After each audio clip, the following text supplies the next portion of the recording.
আগে ব্যাখ্যা করেছি অনেকবার, ভোটের আগে ভোটের পরে ব্যাখ্যা করেছি। তৃণমূল দলটা তৈরি হয়েছিল কিসের উপরে ভিত্তি করে এটা বুঝতে হবে আগে। তৃণমূল দলটা তৈরি হয়েছিল পশ্চিমবঙ্গ থেকে বাম ফ্রন্ট সরকারকে উৎখাত করার লক্ষ্য নিয়ে। যেদিন থেকে পশ্চিমবঙ্গে বাম ফ্রন্ট সরকার উৎখাত হয়ে তৃণমূল সরকার প্রতিষ্ঠিত হলো, সেদিন থেকে তৃণমূল পার্টির কাছে আর কোনো রাজনৈতিক লক্ষ্য থাকলো না, কোনো পলিটিক্যাল অবজেক্টিভ থাকলো না। তৃণমূল দল কখনো কোনো আইডিওলজিক্যাল মুডিংস অর্থাৎ কোনো আদর্শগত ভিত্তি নিয়ে তারা দল করেনি। তাদের লক্ষ্য ছিল একটাই, স্লোগান ছিল একটাই, বামফ্রন্টকে ক্ষমতাচ্যুত করতে হবে, বামফ্রন্ট হটাও বাংলা বাঁচাও। হয়ে গেছে, বাংলা বেঁচে গেছে, বামফ্রন্ট উঠে গেছে। তারপর কি করবে? তারপর বামফ্রন্ট হটাও, বাংলায় লুটপাট করে খাও। লুটপাট হয়ে গেল, এবার কোথায় যাবে? লুটপাট করতে গিয়ে তো বেআইনি কাজ করে ফেলেছে, বাঁচাবে কে? নতুন সরকার বাঁচাবে। তাই নতুন সরকারকে আত্মসমর্পণ করো।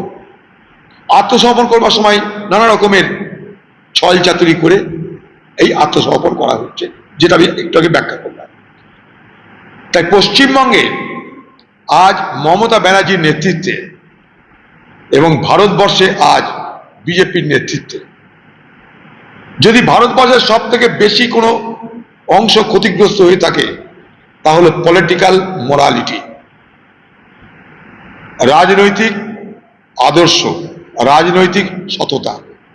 Worst casualty in India is political morality, political integrity. এটা আগামী দিনে রাজনীতির জন্য ক্ষতিকর। হয়তো এর মধ্যে দিয়েই এ বাংলায় আগামী দিনে কোনো সুস্থ সবল রাজনৈতিক শক্তির বিকাশ ঘটবে। কারণ ইতিহাস কখনো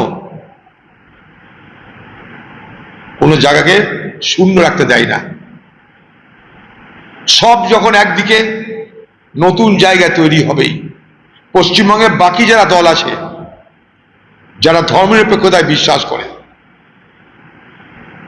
যারা গণতন্ত্রে বিশ্বাস করে, তারা মিলে আগামী দিনে এই বাংলায় নতুন ফ্রন্ট, নতুন জোট করতে হবে। তবে কখনোই তৃণমূল নামক এই চোরদের নিয়ে নয়, তৃণমূল নামক এই বিষধরদের নিয়ে নয়। বাংলাকে খতম করার, বাংলার ধর্মনিরপেক্ষতাকে খতম করার যারা কারিগর, তাদের হাত থেকে বাংলাকে বাঁচাতে হবে। বাংলাকে ধর্মনিরপেক্ষ বাংলায় রূপান্তরিত করতে হবে। তাই বিরোধী যারা, তাদের মধ্যে আমি মমতা ব্যানার্জির কথা বলছি না, এখনো পর্যন্ত যারা বিরোধী বলে আমরা পরিচিত, যারা ধর্মনিরপেক্ষতায় বিশ্বাস করে, তাদেরকে নতুন করে ভাবতে হবে।